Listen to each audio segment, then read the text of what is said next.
এই সমাজ কখনো চায় না তুমি একটি ভালো অবস্থানে যাও। যখন তুমি একটি ভালো অবস্থানে যেতে চাইবে, এই সমাজ তোমাকে টেনে নিচে নামাবে।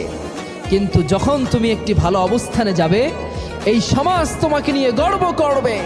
তাই লক্ষ্যের দিকে ফোকাস করো, সামনের দিকে এগিয়ে চলো। এই পৃথিবীর কেউ তোমাকে সাপোর্ট না করলেও তোমাকে সাপোর্ট করবেন তোমার রব।